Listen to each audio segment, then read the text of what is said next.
seja bem-vinda, seja bem-vindo.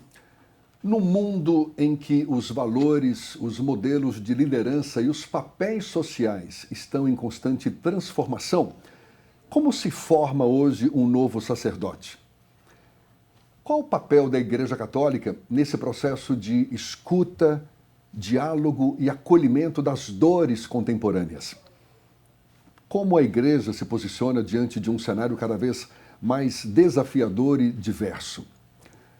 Para falar sobre esses e outros temas, o Álbum Entrevista recebe o cônego Alberto Monte Alegre, reitor do Seminário São João Maria Vianney, um dos centros de formação religiosa mais respeitados da Bahia. Um prazer recebê-lo, cônego Alberto, seja bem-vindo. Muito obrigado por aceitar nosso convite também. Prazer, Jefferson. É uma alegria estar aqui com vocês, partilhando dessa realidade, muitas vezes desconhecida, que é a formação dos futuros sacerdotes. E quero logo iniciar essa nossa conversa te perguntando como tem sido o perfil desses pretendentes a novos religiosos. O que os motiva a buscar uma formação religiosa? Então, os jovens que entram no nosso seminário, o perfil é um perfil da sociedade moderna, né? É um jovem que tem contato hoje, além desta igreja paroquial, a igreja da comunidade, né, dos bairros, das cidades, né, mas também nós temos aqueles jovens que entram em contato com a igreja virtual, por meio da internet, né, os diversos formadores de opinião e também diversos formadores de mentalidade espiritual, religiosa, que nós temos na internet, que a igreja tem na internet. Como também alguns entram em contato com livros, né? Eu tenho alguns seminaristas que encontraram a fé e se reencontraram na fé católica e depois descobriram a vocação sacerdotal no contato com os estudos sobre a fé católica. Mas há casos em que chegam pretendentes a essa formação religiosa sem o menor conhecimento da área? Olha, pode existir, né? Vamos dizer assim, que não tem uma vivência paroquial, comunitária, mas que sabe alguma coisa da vida, da fé, da Igreja Católica, isso eles sabem, né? Mas o perfil hoje, diferente da minha geração, que é uma geração proveniente da paróquia, né, da comunidade, das pastorais, né, pastoral da juventude, o grupo de coroinhas, a pastoral vocacional. Então a gente vem dessa geração. Hoje não. Hoje a grande maioria não passa, inclusive, pela paróquia, né? Depois que descobre a vocação, procuram a paróquia. Então, de fato, é uma característica dessa geração e corre-se o risco de ter um conhecimento muito superficial e pouco profundo da fé católica. Quais são os pré-requisitos para se tornar um novo sacerdote, um padre? Primeiramente, a vocação, né? O chamado vocacional, que seria o quê? É um sentimento que eu tenho dentro do meu coração, um incômodo que eu tenho dentro do meu coração, realizado por Deus e que me faz olhar como perspectiva para a minha vida o sacerdócio, ou seja, a entrega da minha vida em prol do outro, em prol da igreja, em prol da evangelização.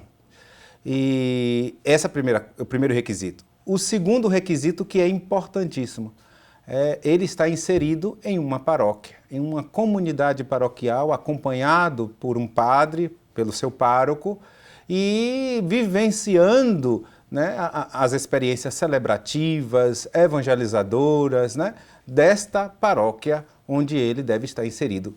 Consequentemente, no seu bairro onde ele reside, ou então aquela que ele sente mais ligado afetivamente, devido à espiritualidade, devido a alguma especificidade na vivência da fé católica. E como é para a própria igreja e para os próprios também religiosos já com mais experiência na área, esse desafio de formar novos sacerdotes num cenário em que são tantas as mudanças sociais, culturais, tecnológicas, a gente está vivendo aí uma enxurrada de mudanças muito rapidamente, não? Verdade. Hoje, com o Papa Francisco, por exemplo, hoje nós temos um perfil sacerdotal mais dialógico, ou seja, o sacerdote deve ser capaz de dialogar com as diversas áreas da sociedade, com as diferenças, né?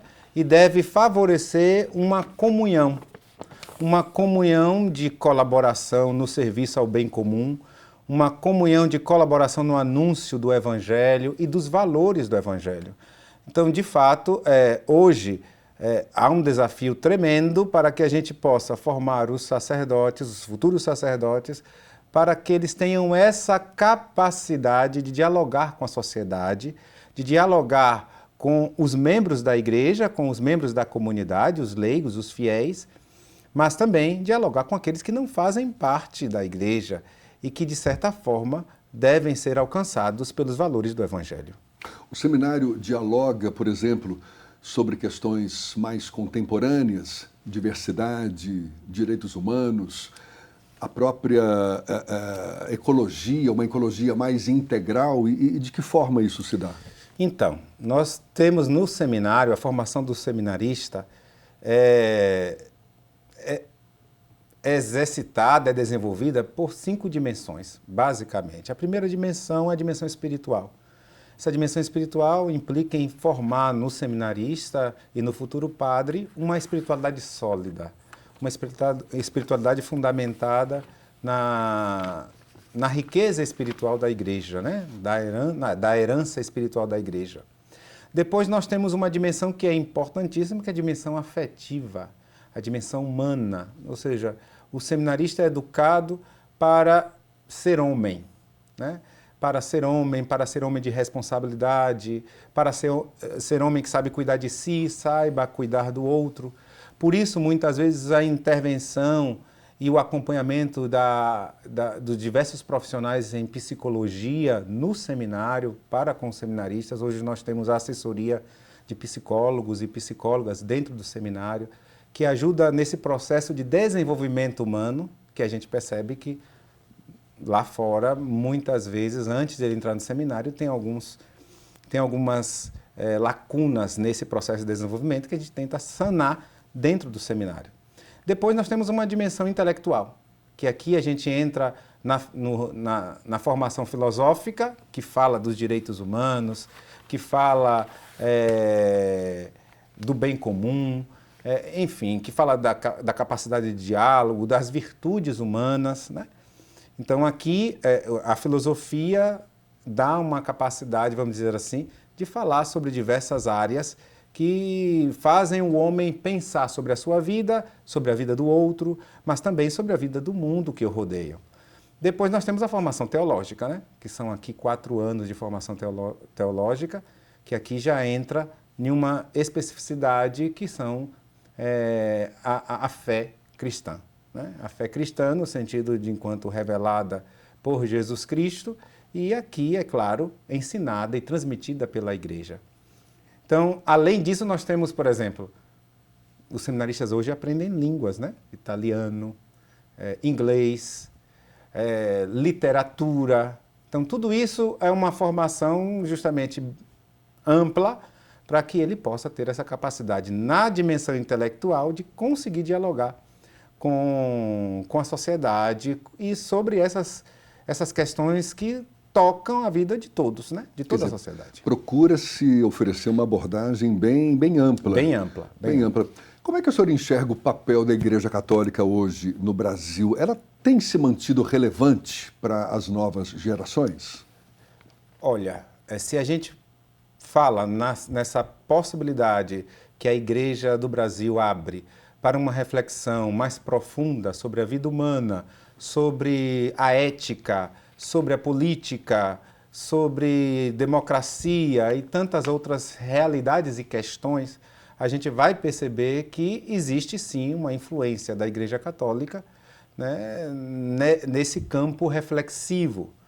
Entretanto, se a gente for perceber, nós temos uma área da sociedade, um grupo da sociedade que de fato ele não se interessa por esse tipo de reflexão, né? Ou porque por dificuldade, sobretudo, de conhecimento sobre a fé católica, sobre aquilo que a fé católica pode influenciar na vida dele, né? Mas também devido a uma questão de escolha, né? De uma escolha de viver uma vida mais secular, menos religiosa, menos espiritual, que isso daqui a pouco, como hoje a gente vai percebendo, vai fazendo falta.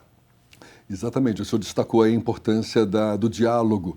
Hoje a gente tem visto, por exemplo, um crescimento muito grande de igrejas evangélicas, esse fenômeno da secularização, ou seja, um fenômeno mundial, também crescente de cada vez mais pessoas que não se filiam a nenhuma religião. Como que a Igreja Católica dialoga com a sociedade e se posiciona também diante desse cenário em que, de certa forma, vê parte do terreno sendo perdido ou não chega tanto? Não. A Igreja Católica ela não se preocupa com a quantidade de adeptos, de fiéis, né?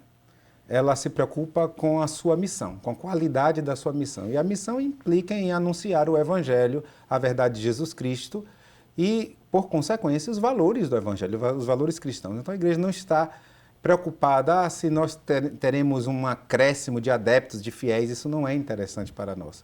O que é interessante para nós é se a Igreja está cumprindo o seu papel, a sua missão na sociedade, que é anunciar o Evangelho. E, é claro, diante dessa secularização, a Igreja, na verdade, ela preza pelo respeito, sobretudo, né, pelo diálogo, mas também hoje nós temos uma preocupação, Jefferson, que é a preocupação das pessoas que são, vamos dizer, são crentes, ou seja, acreditam na fé cristã, porém não estão ligadas a nenhuma comunidade, não têm um compromisso comunitário. A gente vai ver essa preocupação no documento do Papa Francisco, Evangelii Gaudium. Ele fala de uma crise comunitária. Essa crise comunitária implica que minha fé não pode ser vivida subjetivamente, ou seja, não pode ser... A Igreja não tem uma visão de um mercado espiritual ou religioso. Eu ofertar aquilo que você quer. A Igreja tem uma visão de que a gente precisa ofertar aquilo que Deus quer ofertar e oferecer para o crescimento das pessoas, humanamente, espiritualmente, etc.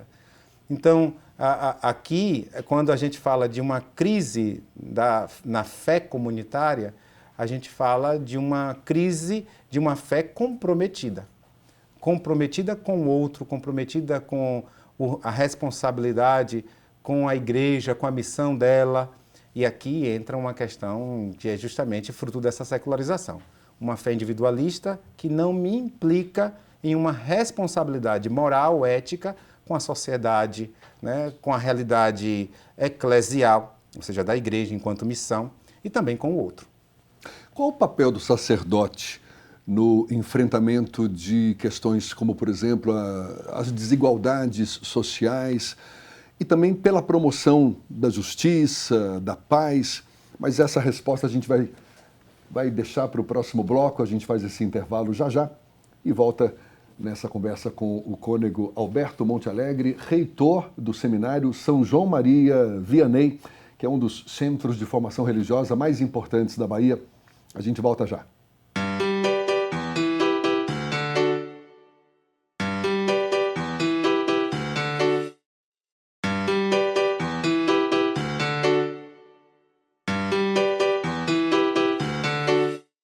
Já estamos de volta. Nosso convidado, o cônego Alberto Montealegre, reitor do Seminário São João Maria Vianney, que é um dos centros de formação religiosa mais importantes do Estado. Afinal, qual é o papel do sacerdote no enfrentamento das questões mais atuais, desigualdade social e também na promoção da justiça e da paz?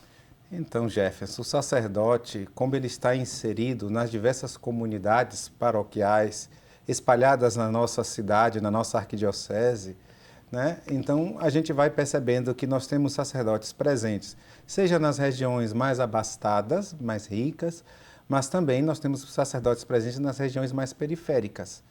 Então, o trabalho do sacerdote nessas regiões periféricas, sobretudo, são trabalhos que dizem respeito ao resgate da dignidade humana dessas pessoas. Isso implica na catequização, na evangelização dessas pessoas, no falar sobre Jesus Cristo, mas também fazer com que elas se descubram amadas, cuidadas.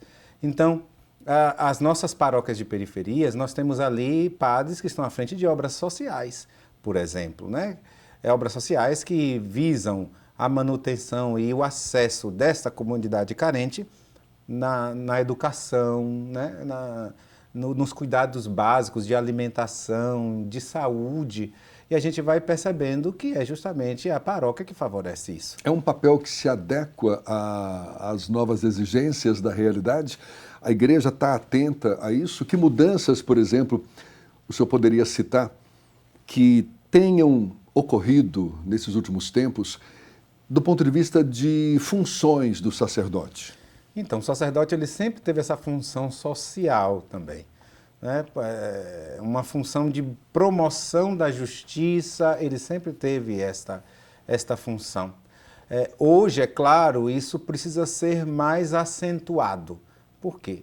Porque não se evangeliza hoje se não for pela dimensão testemunhal, do testemunho. E o testemunho da fé se dá a partir do serviço, da caridade, do diálogo, da acolhida, principalmente dos mais pobres. Então, não é possível hoje a gente evangelizar sem testemunhar este amor de Deus a partir da atitude da própria igreja que vai ao encontro dessas pessoas mais carentes e que a ajudam justamente a fazer um caminho de resgate da sua dignidade humana. E existem papéis que foram deixados de lado?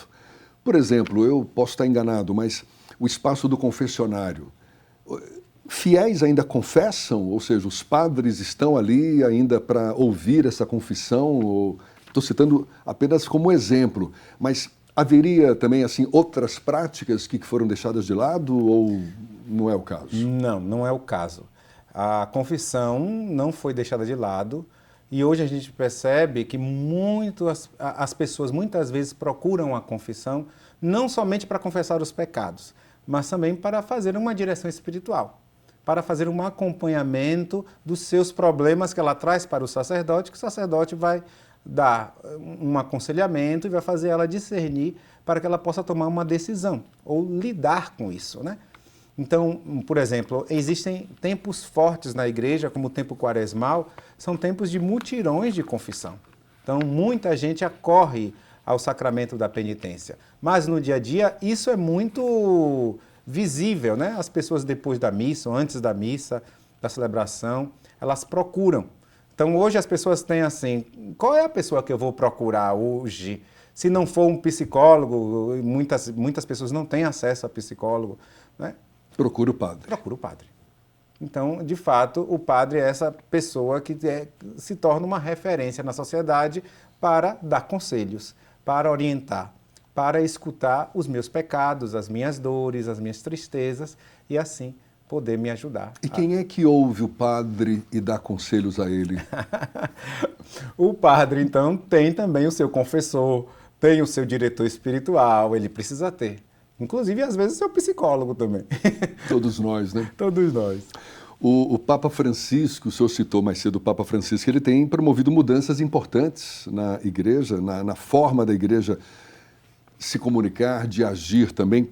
Como que essas diretrizes têm sido assimiladas no contexto da formação dos novos sacerdotes? Então, o Papa Francisco, em 2000 e, se eu não me engano, 2018, 2017, ele emanou um documento chamado de Ratio Fundamentalis, que é um documento que visa a formação dos futuros padres, dos futuros presbíteros. Esse documento dá vamos dizer assim, alguns critérios para a formação dos futuros padres para esse contexto eclesial e social que nós estamos vivendo. Então, a gente vai ver, de certa forma, neste documento, que o Papa Francisco vai frisar muito a questão do padre que é pastor e servo. Qual a diferença aí? Pastor e servo. Pastor é aquele que conduz, mas conduz a partir do serviço, a partir da disposição dele de servir, principalmente os mais necessitados. Outra coisa que o Papa Francisco tem frisado muito, a questão do acompanhamento pessoal, né? Inclusive, em alguns documentos, ele abrange essa realidade não só para os sacerdotes, mas também para os leigos, né? Os leigos sejam preparados também para acompanhar as pessoas pessoalmente. Então a gente vai vendo que o Papa Francisco vai, sobretudo, resgatando o sacerdote como discípulo, ou seja, aquele que escuta Cristo, escuta os sinais dos tempos na sociedade, é capaz de discernir a partir dos sinais dos tempos que aquilo que Deus pede que ele faça na sua ação pastoral e na sua missão evangelizadora, enquanto igreja. Além disso, o Papa Francisco, ele quer que, inclusive, o sacerdote se configure, isso é muito forte, se configure a Cristo bom pastor. Que ele possa manifestar as atitudes, os sentimentos do Cristo bom pastor. É claro que isso já não é o Papa Francisco que traz. Isso já existia na igreja, outros papas falavam. A tradição espiritual e sacramental da igreja sobre o sacerdócio já falava sobre isso. O Papa Francisco só salienta e evidencia isso de modo mais forte. O que diferencia o Seminário São João Maria Vianney na formação de novos sacerdotes? Existe alguma característica que marque o seminário?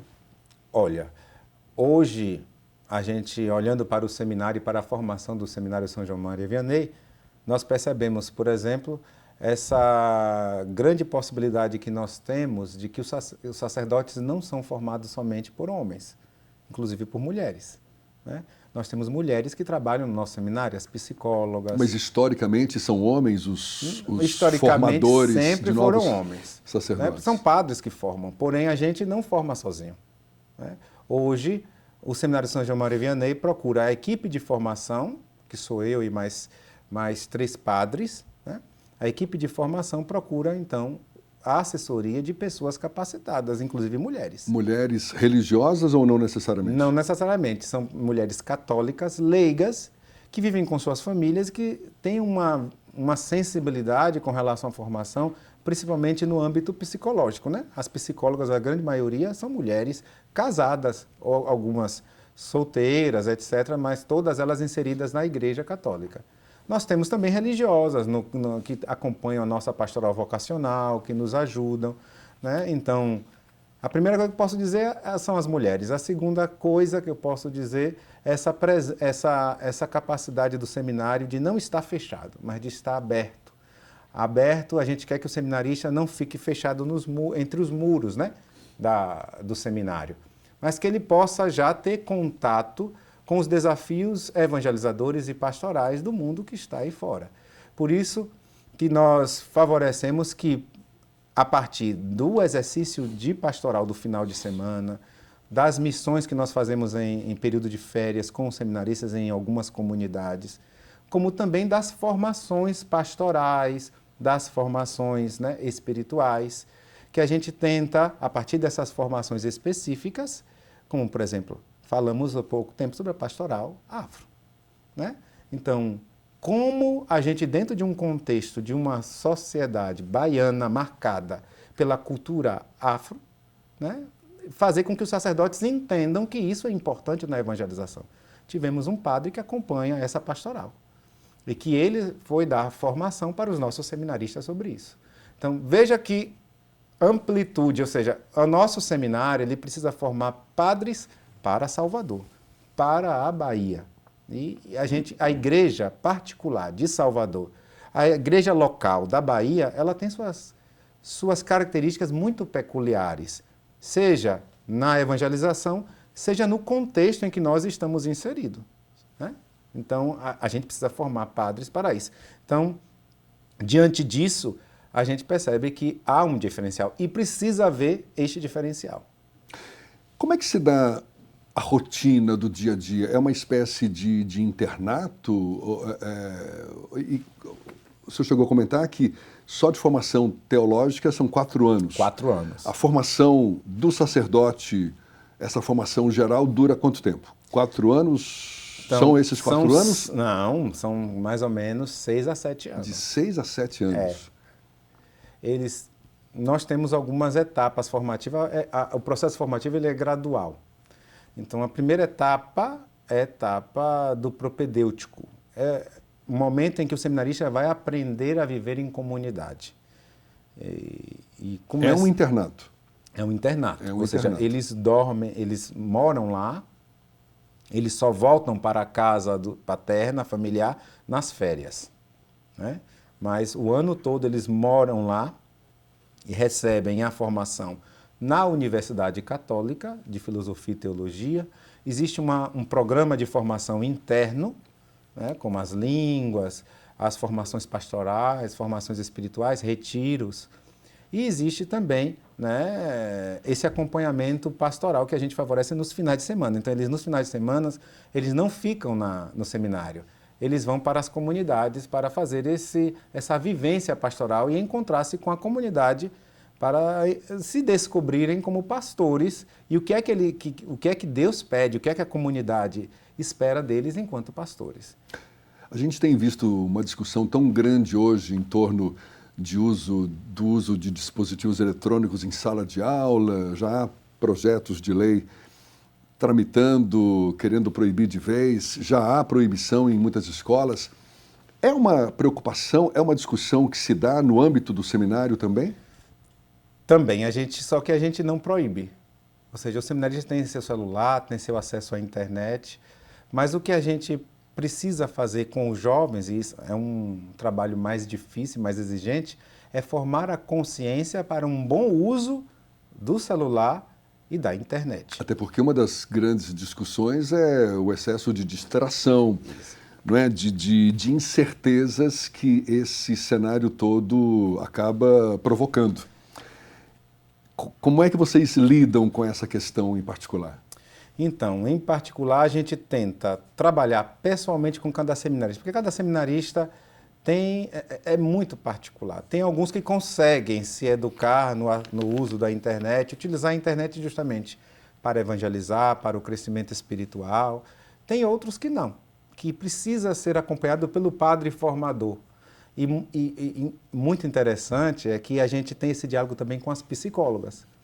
Porque as psicólogas que acompanham, elas percebem essa necessidade, inclusive, de muitas vezes eles dependerem da rede, do celular, e muitas vezes, por causa disso, afeta outras coisas importantes que eles deveriam priorizar no processo formativo para a formação presbiteral inicial. Então, diante disso, a gente trata de modo interdisciplinar, né? Seja o padre formador, seja a psicóloga, seja o diretor espiritual, e a gente vai tentando, em conjunto, abordar isso com o seminarista e trabalhar isso com ele. Cônego Alberto, para a gente encerrar, quais as perspectivas, planos futuros para o seminário, levando em conta os desafios da igreja e da própria sociedade? Primeiramente, a gente desenvolver mais a nossa formação. E acho que o desenvolvimento da formação não é somente de meios formativos, que a gente inclusive tem, mas que a gente possa favorecer que os nossos seminaristas eles tenham um diálogo mais aberto com a sociedade, com as suas realidades desafiadoras que irão questionar e interpelar cada um deles enquanto pastores, enquanto sacerdotes do povo de Deus e de cada comunidade. Então, eu acredito essa possibilidade de diálogo com a sociedade, sobretudo para poder, né, a gente valorizar a formação presbiteral, dando possibilidade a eles para crescerem e amadurecerem intelectualmente. Hoje, por exemplo, nós temos um diálogo com a UFBA, sobretudo com a questão da biblioteca. Nós temos hoje estudantes da UFBA que fazem o seu período, né, eu posso dizer, de estágio na biblioteca do seminário. Então, os seminaristas entram em contato com essa realidade, inclusive recebem informação sobre biblioteconomia, né, sobre arquivística, sobre essa ciência que, na verdade, não faz parte do presbítero, da formação presbiteral, mas precisa saber, porque nós temos, por exemplo, uma igreja, que é algo que estava em discussão uma igreja que tem um patrimônio histórico que precisa ser cuidado. Claro. Né? Então, nós tivemos várias situações aí, né, que precisa o seminarista tomar consciência de que o primeiro responsável para cuidar desse patrimônio histórico, para conservá-lo e para favorecer que a comunidade possa ter acesso à sua memória histórica, à sua história de fé, o seminarista precisa ter essa possibilidade. Então, a gente tenta, a partir dessa insistência na formação do seminarista, de modo aberto, amplo, dialógico com a sociedade, com as outras áreas, né, para que ele possa, de fato, cumprir essa exigência, mas também responder a esse desafio. Cônego Alberto Monte Alegre, reitor do Seminário São João Maria Vianney, muito obrigado pela sua disponibilidade. Sucesso sempre e conte com a gente. Obrigado, Jefferson. Eu agradeço a TV Alba e a casa aqui da Assembleia Legislativa por estar dando esse espaço ao seminário e estar apoiando o seminário nessa missão tão bonita e tão importante de formar os futuros sacerdotes. Obrigado. E muito obrigado a você também, claro, que acompanhou esse nosso bate-papo. Até uma próxima. Um abraço. Tchau, tchau.